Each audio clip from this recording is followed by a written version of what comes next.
Assalamualaikum warahmatullahi wabarakatuh. Perkenalkan, saya Sania Dwi Aprita dari kelas 2B D3 Gizi.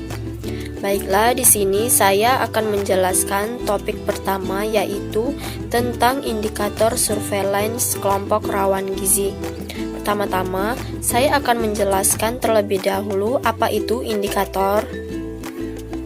Menurut Kemenkes 2013, indikator adalah sesuatu yang dapat memberikan petunjuk tentang suatu keadaan baik pada individu maupun masyarakat, khususnya berkaitan dengan surveillance rawan gizi. Dan menurut WHO 2013 menyatakan bahwa indikator gizi digunakan untuk memantau, mendiagnosis, dan mengevaluasi intervensi gizi pada individu. Indikator tersebut juga digunakan dalam populasi untuk menentukan besarnya dan kecenderungan masalah gizi yang sedang diawasi, lokasi dan penyebabnya, dan untuk mengevaluasi dampak program dan kebijakan gizi. Selanjutnya, saya akan menjelaskan apa saja syarat-syarat indikator. Menurut Kemenkes 2013 telah menetapkan beberapa syarat suatu atau variabel dapat dijadikan indikator. Syarat-syaratnya adalah sebagai berikut. 1. Mudah diukur baik secara kuantitatif maupun kualitatif. 2. Dapat menggambarkan masalah dengan jelas. 3. Akurat dan relevan dengan masalah yang ingin diukur. 4. Bersifat sensitif sehingga dapat memberikan indikasi terjadinya perubahan setiap saat. 5. Tepat waktu sesuai dengan tujuan pengamatan. Kemudian ada pengelompokan indikator. Menurut Mock dan Mason 2000, indikator dapat dikelompokkan secara luas menjadi 3 kategori, yaitu hasil, proses, dan konteks.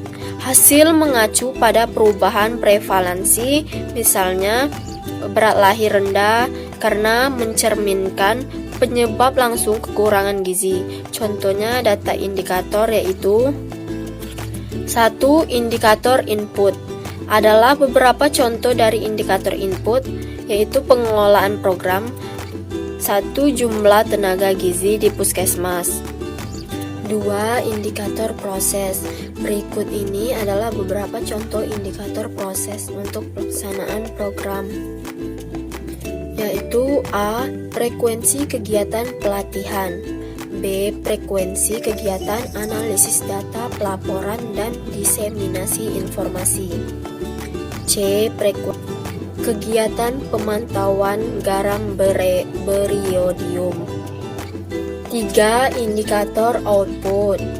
Berikut ini adalah beberapa indikator output dari pelaksanaan kegiatan, yaitu adanya A. Cakupan distribusi kapsul vitamin A. Cakupan distribusi tablet tambah darah. B. Cakupan pemberian MPASI. C. Jumlah puskesmas yang memiliki konselor ASI. 4. Yaitu indikator outcome. Beberapa indikator outcome yang dalam jangka panjang sebagai berikut.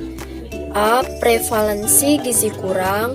B. Prevalensi balita pendek. C. Prevalensi balita kurus. D. Prevalensi anemia pada ibu hamil.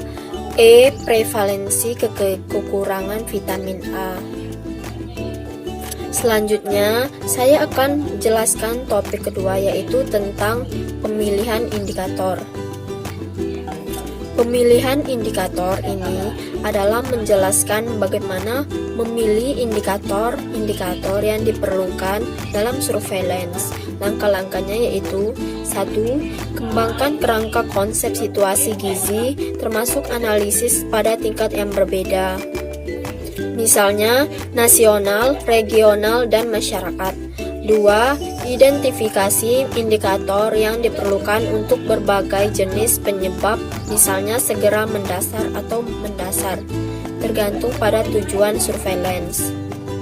3. Kaji karakteristik dasar dari indikator potensial, misalnya validitas, reproduktivitas, sensitivitas, dan lain-lain. Yang keempat, identifikasi data yang dibutuhkan jika indikator yang dipilih yang tidak tersedia dan tentukan kelompok sasaran, misalnya wilayah, masyarakat rumah tangga, atau individu. Yang kelima, pilihlah frekuensi pengumpulan data berdasarkan kebutuhan dan Anda perlu juga untuk mengatur frekuensi pencatatan.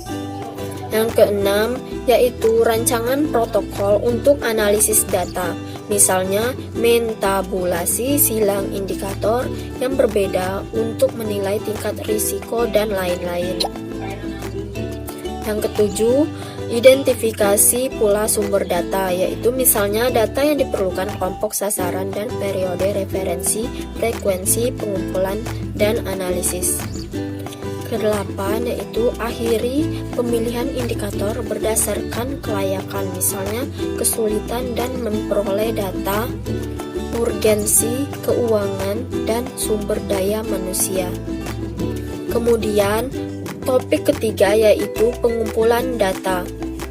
Hal yang penting dilakukan sebelum melakukan pengumpulan data adalah menetapkan prioritas dan data mana yang diperlukan, apa yang menjadi prioritas masalah kesehatan dalam program tersebut.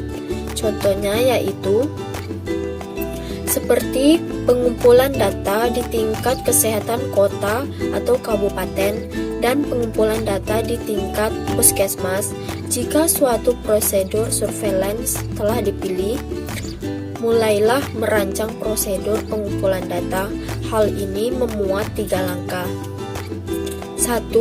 Mengembangkan definisi operasional kasus. 2. Mengembangkan atau memperbaiki perlengkapan pengumpulan data dan pencatatan data. 3. Pengujian perlengkapan. Selanjutnya yaitu topik keempat, pengolahan dan analisis atau penyajian data. Di sini saya jelaskan langkah-langkah pengolahan data, yaitu 1. Pemeriksaan. Setelah data terkumpul, hal pertama kali yang harus dilakukan adalah melakukan pemeriksaan terhadap kelengkapan data sesuai dengan formulir pengumpulan data.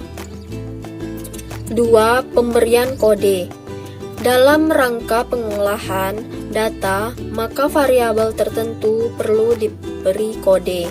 Hal ini bisa dilakukan untuk memudahkan kita dalam melakukan pengolahan data. Misalnya, anemia diberi kode 1, tidak anemia diberi kode 2. Kalau ibu mendapatkan distribusi makanan tambahan ibu hamil, diberi kode A, dan yang tidak mendapatkannya diberi kode 2. 3. Penyusunan data.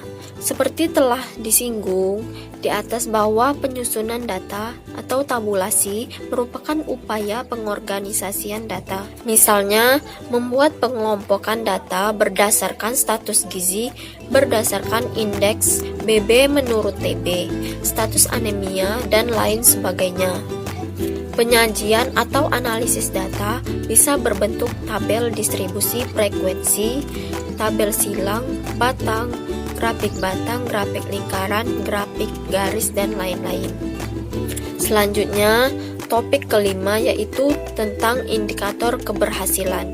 Indikator keberhasilan adalah sesuatu yang bisa digunakan sebagai petunjuk atau standar dasar sebagai acuan dalam mengukur adanya perubahan pada suatu kegiatan atau kejadian tertentu. Indikator yang digunakan.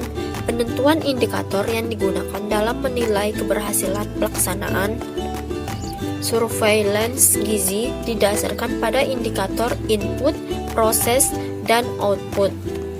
Indikator input meliputi beberapa variabel, yaitu 1. Adanya tenaga manajemen data gizi yang meliputi pengumpulan data dari laporan rutin atau survei khusus, pengolahan dan analisis data serta penyajian informasi. 2. Tersedianya instrumen pengumpulan dan pengolahan data. 3. Tersedianya sarana dan prasarana pengolahan data. Dan 4. Tersedianya biaya operasional surveillance gizi.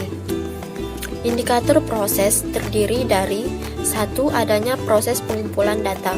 2. Adanya proses pengeditan dan pengolahan data. 3. Presentasi ketepatan waktu laporan dari puskesmas ke dinas kesehatan.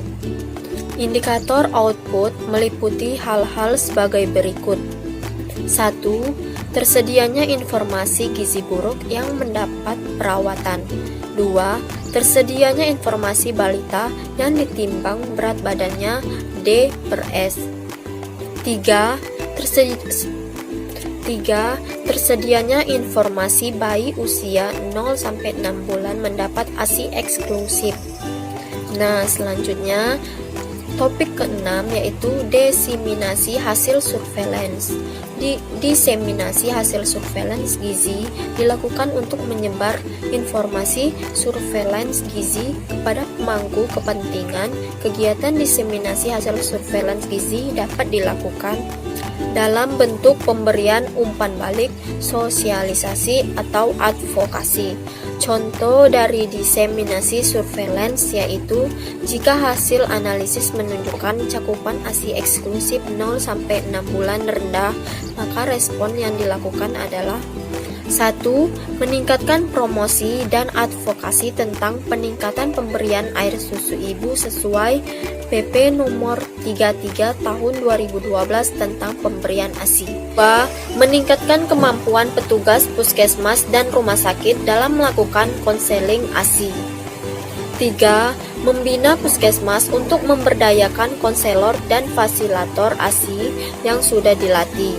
Dan contoh lainnya yaitu jika hasil analisis menunjukkan masih tingginya rumah tangga yang belum mengonsumsi garam beriodium, respon yang diberikan adalah 1.